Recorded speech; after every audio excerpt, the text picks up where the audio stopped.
अब आगे देखिए बेटा, नेक्स्ट टॉपिक आता है मेरे पास में। नेक्स्ट टॉपिक अगर मैं बात करूं तो आपकी एनसीईआरटी कहती है shape and size of cell. चलिए बेटा, आगे जो टॉपिक आता है हमारा, नेक्स्ट जो टॉपिक आता है उसके बारे में बात करते हैं। वो है हमारे पास में shape and size of cell. Clear है? तो shape and size of cell की मैं बात करता हूं बेटा।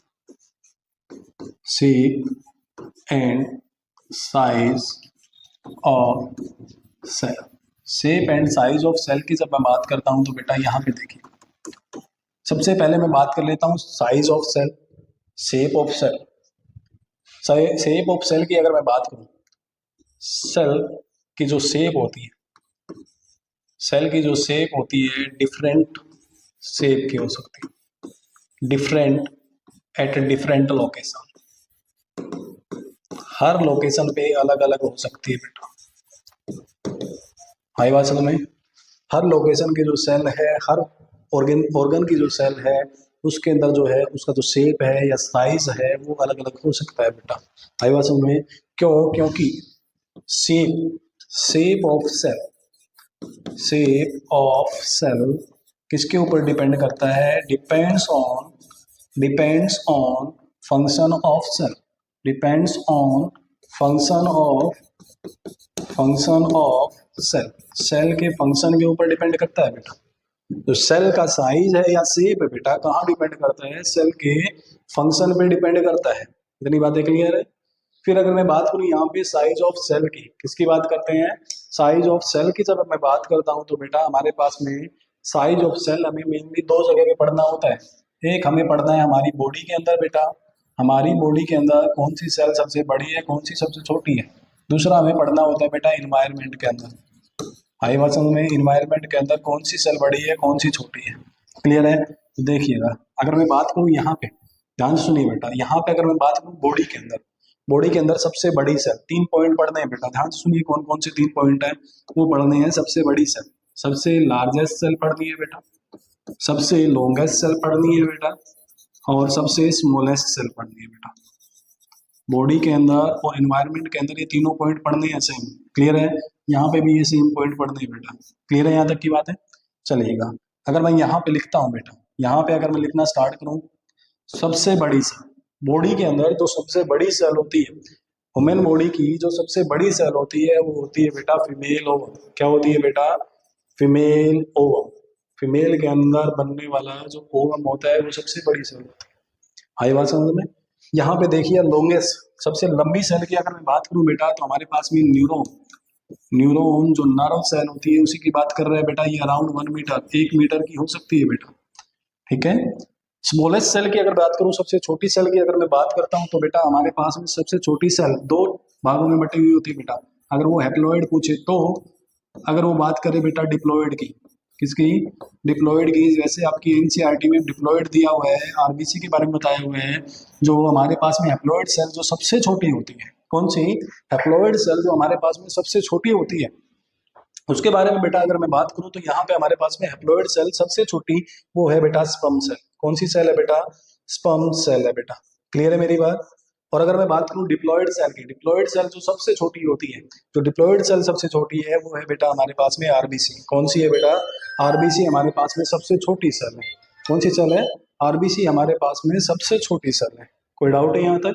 चलिएगा, आरबीसी का जो साइज है आपकी एनसीईआरटी में दिया हुआ है बेटा 7.0 माइक्रोमीटर, मतलब 7 माइक्रोमीटर की होती है बेटा। क्लियर है मेरी बात? चलिएगा, अब इसके बाद अगर मैं बात करूं यहाँ पे, उसके बाद अगर मैं बात करूं यहाँ पे हमारे पास में जो लार्जेस्ट सेल है इन्वायरमेंट के अंदर, सबसे बड़ी सेल की अगर मैं बात करूं तो वो होता है बेटा, आप बचपन से पढ़ते आ रहे हो, ऑस्ट्रिच एग। क्या होता है बेटा? ऑस्ट्रिच का जो एग होता है वो सबसे बड़ी सेल होता है, सिंगल सेल होता है। जो सबसे बड़ी सेल होता है वो अराउंड 10 mm का हो सकता है बेटा। आई बात समझ में? क्लियर है मेरी बात? एक बार इसको करेक्ट कर लेंगे, अगर गड़बड़ भी होगी तो मेरे हिसाब से 10 mm का है। क्लियर है? चलिएगा, आगे बात करते हैं।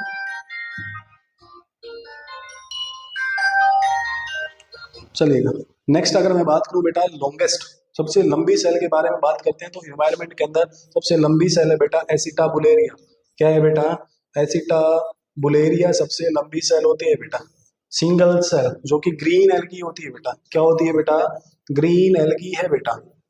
जो ग्रीन एल्गी है वो सबसे लंबी सेल है, एसिटाबुलेरिया अराउंड, ये हमारे पास में 10 मीटर तक की हो सकती है, 100 सेंटीमीटर से 10 मीटर तक की हो सकती है बेटा। आई बात समझ में? क्लियर है यहाँ तक की बातें? चलिएगा, अगर उसके बाद अगर मैं बात करूं smallest cell in the environment, environment के अंदर सबसे छोटी सेल की अगर मैं बात करूं तो बेटा हमारे पास में smallest cell in the environment is mycoplasma. क्या होता है बेटा? माइकोप्लाज्मा होता है। यहां से क्वेश्चन बनेगा बेटा, यहां से आपका क्वेश्चन बनता है, माइकोप्लाज्मा से आपका क्या बनता है बेटा? क्वेश्चन बनता है आपके पेपर का, नीट के अंदर क्वेश्चन आते हैं माइकोप्लाज्मा से। अब मेरी बात ध्यान से सुनिएगा, आगे बात कर रहे हैं माइकोप्लाज्मा के ऊपर, ध्यान से बातें सुनिएगा। ये देखिए बेटा, जो माइकोप्लाज्मा है उसके बारे में बात कर लेते हैं। ये जो माइकोप्लाज्मा है बेटा किससे बिलोंग करता है? Domain bacteria. किससे बेटा? इसका जो डोमेन है या इसका अगर हम बात करें, डोमेन क्या है इसका, फाइलम की अगर बात करते हैं तो बैक्टीरिया है बेटा। क्या है इसका फाइलम? बैक्टीरिया है। बट ये कौन सा बैक्टीरिया है? Bacteria without cell wall. कैसा बैक्टीरिया है बेटा? Bacteria without cell wall, bacteria बिना सेल वॉल वाला है बेटा। बिना सेल वॉल वाला जो बैक्टीरिया होता है वो हमारे पास में क्या है? माइकोप्लाज्मा है बेटा। आई बात समझ में? और अगर मैं बात करूं अगर विदाउट सेल वॉल है, बिना सेल वॉल के है, तो क्या कैन चेंज इट्स शेप, क्या अपनी शेप बदल सकता है? अपनी शेप को चेंज कर सकता है? जी हाँ, चेंज कर सकता है। अगर अपनी शेप को चेंज कर सकता है तो क्या ये कहलाएगा, क्या अपना हुलिया बदल सकता है? तो इसलिए इसे कहते हैं जोकर ऑफ प्लांट किंगडम। क्या कहते हैं बेटा? जोकर ऑफ प्लांट किंगडम और माइक्रोबायोलॉजी, माइक्रोबायोलॉजी और प्लांट किंगडम का इसको जोकर कहा जाता है, क्योंकि ये अपनी शेप बदल सकता है। ठीक है, due to absence of cell wall. आई बात समझ में? चलिएगा, नेक्स्ट अगर मैं बात करूं जो माइकोप्लाज्मा है, ऑल्सो नोन एज, इसको किस नाम से जाना जाता है? Also known as PPLO. इसको पीपीएलओ के नाम से भी जाना जाता है। आपकी एनसीईआरटी ने माइकोप्लाज्मा और पीपीएलओ को सिमिलर टर्म लिखा है, बट होते अलग अलग है वैसे। इसका जो डायमीटर है, इसका जो साइज होता है 0.003 होता है, माइक्रोमीटर होता है मेरे हिसाब से, इतना होता है इसका। क्लियर है? चलिएगा, पीपीएलओ की फुल फॉर्म की अगर मैं बात करूं बेटा तो ये है मेरे पास में प्लूरो। क्या है? Pleuro pneumonia like organism. क्या है बेटा? प्लूरो निमोनिया लाइक ऑर्गेनिज्म है बेटा। आई बात समझ में? अब मेरी बात ध्यान से सुनिएगा, जो माइकोप्लाज्मा बेटा क्या कोई डिजीज कोज करता है? जी हाँ, एक डिजीज कोज करता है। कौन सी डिजीज कोज करता है? उस डिजीज का नाम है little leaf of brinjal. Brinjal की जो लिटल लीफ है, छोटे पत्ते कर देता है बेटा, ये एक प्रकार से ब्रिंजल के अंदर डिजीज कोज करता है। ये जो बात है यहाँ पे नहीं लिखी हुई, ये बात लिखी हुई है आपके जो हमारे पास में माइक्रोब्स इन ह्यूमन वेलफेयर, जहाँ पे जाके आप पता करोगे कि वो डिजीज भी कोज करते हैं। समझ आ गया नहीं आ गया? चलिएगा, यहाँ तक की बातें आप क्लियर हो जानी चाहिए, उसके बाद में आप आगे बातें करेंगे। क्लियर है? बोलिएगा, यहाँ तक की सारी बातें आपको आ जानी चाहिए। चलिएगा, यहाँ पे हमारे पास में क्या क्या आया है? यहाँ पे हमारे पास में सारी की सारी बातें आ गई है shape and size of cell के बारे में। कोई डाउट है यहाँ तक? चलिएगा, यहाँ तक की बातें सारी क्लियर हो जानी चाहिए। आपकी एनसीईआरटी की सारी बातें इसके अंदर आ गई है। ठीक है, बैक्टीरिया का एक साइज आता है बेटा, बैक्टीरिया का साइज आप एनसीईआरटी से फॉलो कर लेना। क्लियर है? चलिएगा, अब आगे बात करते हैं बेटा, जो आपके एनसीईआरटी में लिखा हुआ है बैक्टीरिया का साइज लिखा हुआ है, यहाँ पे मैंने लिखा है। चलिएगा, अब मेरी बात ध्यान से सुनिए बेटा। आगे हमने साइज की बात कर ली, शेप की बात कर ली, स्टार्टिंग में मैंने डिस्कवरी की बात कर ली। वैसे सेल की अगर मैं बात करूं बेटा, हमारे पास में जो सेल है, सेल की अगर मैं बात करूं, दो टाइप की सेल हमें पढ़नी होती है यहाँ पे आपके जो एनसीईआरटी के अकॉर्डिंग है। एनसीईआरटी के अकॉर्डिंग बेटा हमें दो टाइप की सेल पढ़नी पड़ेगी। एक जो सेल होती है बेटा, एक जो सेल है हमारे पास में प्रोकैरियोटिक सेल है, दूसरी जो सेल है हमारे पास में यूकैरियोटिक सेल है। प्रोकैरियोटिक सेल का मतलब है बैक्टीरियल सेल के बारे में बात कर रहे हैं, और यूकैरियोटिक सेल के बारे में बात कर रहा है जो कि हमारे पास में प्रोटिस्टा हो गया, एल्गी हो गया, ठीक है, फंगस हो गया, ये सारी की सारी सेल के बारे में बात कर रहे हैं। क्लियर है? तो यहाँ पे स्टार्टिंग में जो आपकी एनसीईआरटी पढ़ा रही है, आपकी एनसीईआरटी कह रही है कि सबसे पहले प्रोकैरियोटिक सेल के बारे में पढ़ते हैं, उसके बाद में यूकैरियोटिक सेल। बट यहाँ पे मेरा जो तरीका चलता है बेटा, मेरा जो पढ़ाने का तरीका है वो अलग है। उसमें हम कैसे पढ़ेंगे, उसमें हम पढ़ेंगे सबसे पहले मैं आपको यहाँ पे एक ड्रॉ करूंगा टिपिकल सेल। टिपिकल सेल का मतलब क्या है बेटा? टिपिकल सेल से मेरा मतलब क्या है? टिपिकल सेल से मतलब है बेटा कि वो ऐसी सेल होगी जो ना तो प्लांट सेल की तरफ जा रही है, ना तो मतलब प्लांट सेल है वो, ना ही बेटा वो एनिमल सेल है। समझ आ रहा है? मतलब क्या है कि जो सेल मैं ड्रॉ करूंगा यहाँ पे, ना तो वो प्लांट सेल होगी बेटा, ना ही वो एनिमल सेल होगी बेटा, ना ही वो बैक्टीरियल सेल होगी। वो ऐसी सेल होगी जो एक प्रकार से हमारे पूरे के पूरे चैप्टर, पूरा का पूरा जो चैप्टर है हमारा, उसका आधार होगी। मतलब उस सेल के अंदर, इस डायग्राम के अंदर जो मैं बनाऊंगा, इस डायग्राम के अंदर जो भी चीजें मैं ड्रॉ करूंगा, जो भी लेबलिंग मैं करूंगा, वो सारी लेबलिंग पढ़नी है। मतलब इस चैप्टर के अंदर जो भी हमें पढ़ना है वो इस सेल के अंदर मैं क्या करूंगा? लेबल करूंगा। क्लियर है मेरी बात? कोई डाउट यहाँ तक? मैं चैप्टर के अकॉर्डिंग लेबल करूंगा, फिर उसके बाद आप प्लांट और एनिमल सेल को डिफरेंट डिफरेंट कर देंगे, और बैक्टीरियल सेल और क्या नाम है यूकैरियोटिक सेल और प्रोकैरियोटिक सेल को जो डिफरेंस है उसको अलग अलग कर देंगे। पहले हमें पता तो होना चाहिए असल में होता क्या है। अगर स्टार्टिंग में ही पढ़ लेंगे कि मिजोसोम इज प्रेजेंट, मिजोसोम नॉट प्रेजेंट, तो वो क्या है? एक प्रकार से रट्टेबाजी है। पहले हमें पता होना चाहिए मिजोसोम होता क्या है। ठीक है, मेसोजोम की तरह यूकैरियोट्स में क्या होता है, मेसोजोम प्रोकैरियोट में होता है, यूकैरियोट में मेसोजोम की जगह पे क्या होता है। या अगर मैं बात करूं यूकैरियोट में माइटोकॉन्ड्रिया होता है, वही काम प्रोकैरियोट में कौन करता है। क्लियर है? तो ये बातें यहाँ पे हमें पढ़नी पड़ेंगी। तो सबसे पहले अगर मैं बात करूं बेटा, हमारे पास में देखिएगा, अगर मैं यहाँ पे बात करता हूँ तो हमारे पास में एक टिपिकल सेल को मैं ड्रॉ करूंगा। यहाँ पे देखिएगा, टिपिकल सेल को जब मैं ड्रॉ करूंगा तो देखिएगा, ये मेरे पास में एक सेल है बेटा, ये सेल है मेरे पास में। सेल के सबसे बाहर, सेल के सबसे बाहर अगर मैं बात करूं तो यहाँ पे देखिए, सबसे बाहर ये जो व्हाइट लाइन है, ये अगर मैं बात करूं प्लांट सेल की बात करूं तो सबसे बाहर की लेयर है बेटा ये। इसे को कहा जाता है सेल वॉल। क्या कहा जाता है बेटा? सेल वॉल कहा जाता है। क्लियर है? बट बैक्टीरियल सेल के अंदर मैं बात करूं बेटा, किसके अंदर बात करूं? अगर मैं बैक्टीरियल सेल के अंदर बात करूं तो बेटा इसके बाहर भी एक लेयर होती है, जो कि क्या हो सकती है बेटा? वो हार्ड भी हो सकती है, वो स्लाइम लेयर भी हो सकती है। क्लियर है मेरी बात? हार्ड होगी तो कैप्सूल, अगर सॉफ्ट होगी तो बेटा स्लाइम लेयर कहलाएगी, जिसको हम क्या कह सकते हैं बेटा? इसको बोल सकते हैं ग्लाइकोकैलिक्स। क्या बोल सकते हैं? ग्लाइकोकैलिक्स बोल सकते हैं बेटा। आई बात समझ में? कोई डाउट है यहाँ तक?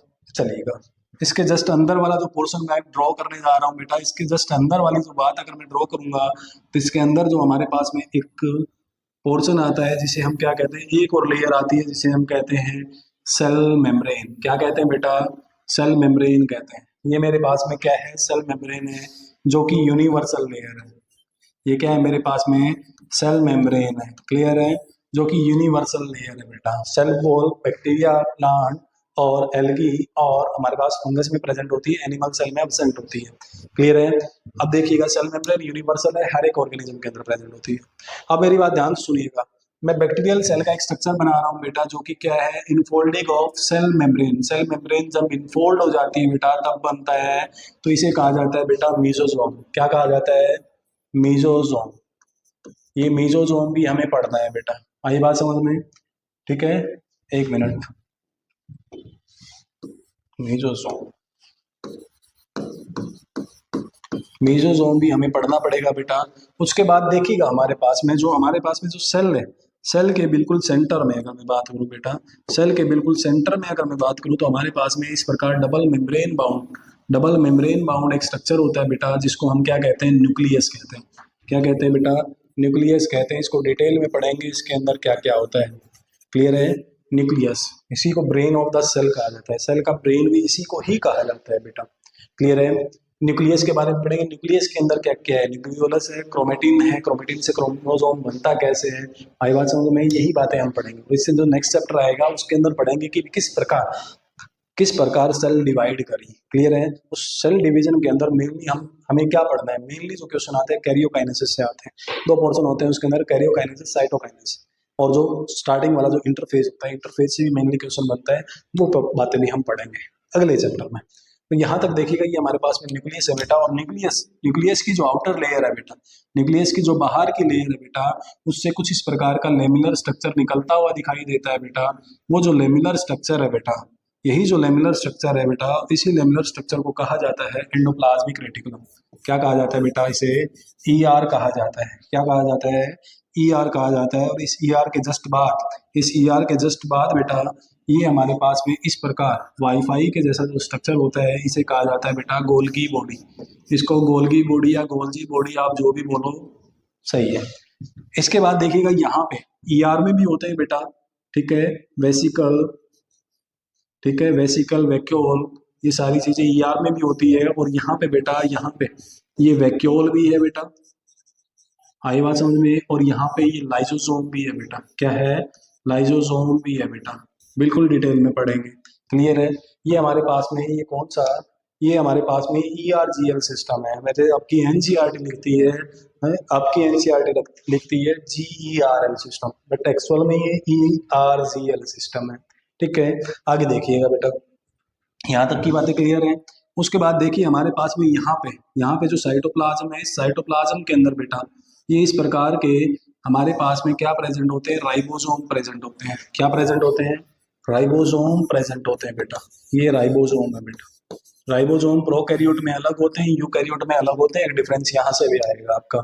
अब मेरी बात ध्यान से सुनिए, यहाँ पे जो सारा का सारा बेटा लिक्विड भरा हुआ है, क्या भरा हुआ है बेटा, अंदर का जो लिक्विड भरा हुआ है, इस अंदर के लिक्विड को कहा जाता है साइटोप्लाज्म। क्या कहा जाता है, साइटोप्लाज्म। आगे सारी बातें करेंगे, what is cytosol, what is cytoplasm, what is protoplasm, तीनों के बारे में डिटेल में बताएंगे। तो यहाँ पे देखिएगा ये हमारे पास में साइटोप्लाज्म है, क्या है, सारी की सारी टर्म क्लियर करेंगे, क्लियर है। ये हमारे पास में क्या है बेटा, साइटोप्लाज्म है। आगे जैसे ही आगे मैं मूव करता हूँ, साइटोप्लाज्म से आगे मैं मूव करता हूँ, तो यहाँ पे हमारे पास में अगर मैं बात करूँ प्लांट सेल की, किसकी बात करें, प्लांट सेल की बात करें, तो बेटा हमारे पास में यहाँ पे प्लांट सेल की बात करें तो यहाँ पे अंदर हमारे पास में क्या प्रेजेंट होता है, ग्रीन कलर का एक सब्सटेंस प्रेजेंट होता है जिसको कहते हैं क्लोरोप्लास्ट।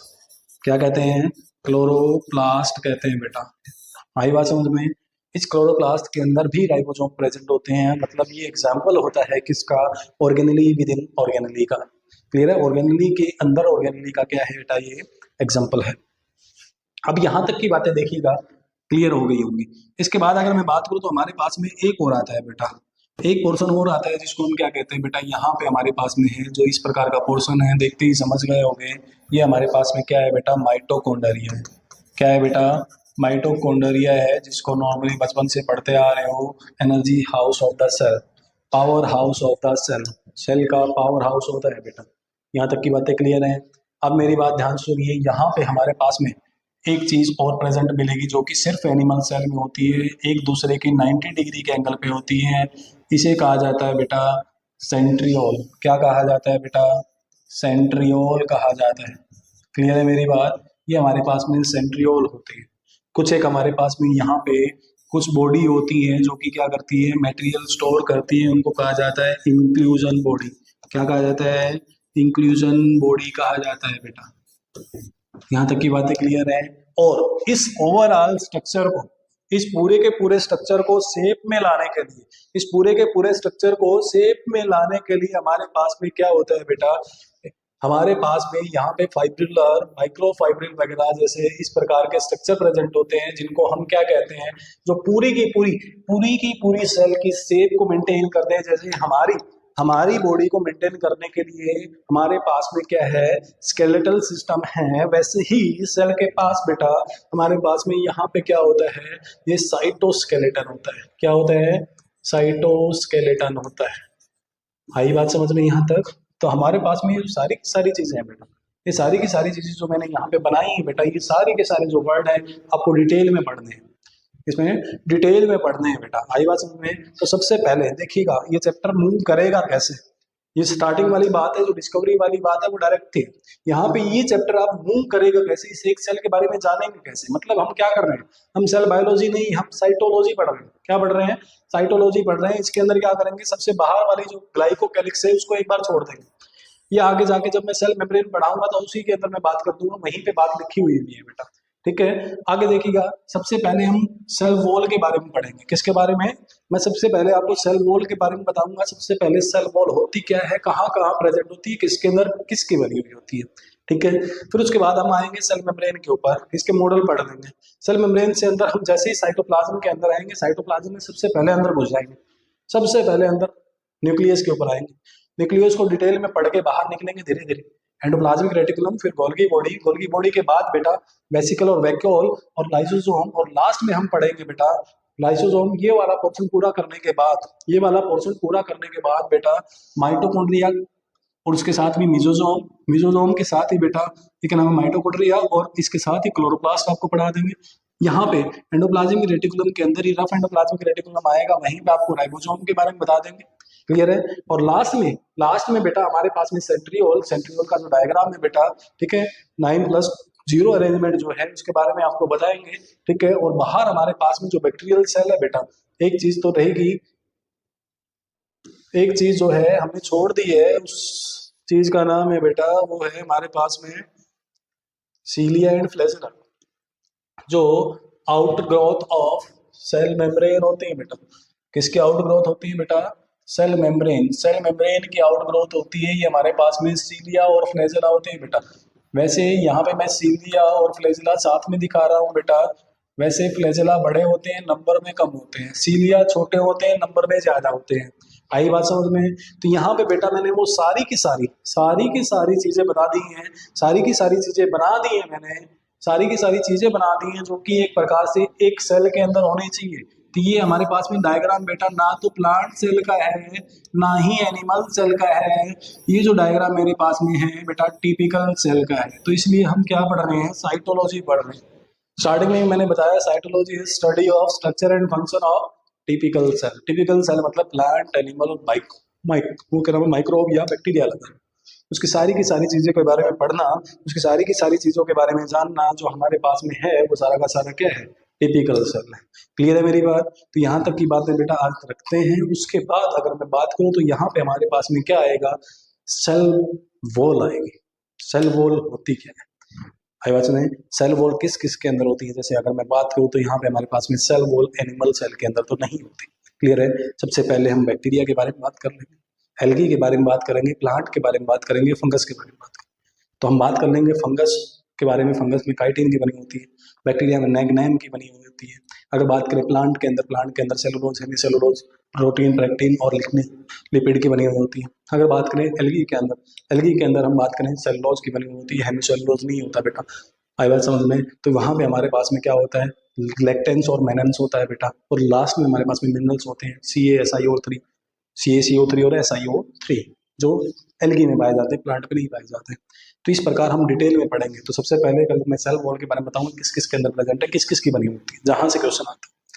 दूसरा फिर मैं आपको बताऊंगा कि सेल वॉल एक्सप्लेन करेंगे बैक्टीरिया की, फिर एक्सप्लेन करेंगे प्लांट की। क्लियर है? कौन कौन सी होती है, कितने टाइप की होती है, सारी की सारी बातें एक्सप्लेन करेंगे। तो कल हम पढ़ेंगे सेल वॉल और सेल मेम्ब्रेन के बारे में। आज आपका सेशन, अपना जो सेशन है बेटा यहीं तक रखते हैं। यहाँ तक आपको सारी की सारी बातें यहाँ से पढ़नी है और उसके बाद NCERT से कवर करनी है, जो जो बातें मैंने बताई। क्लियर है? तो चलिए बेटा, थैंक यू।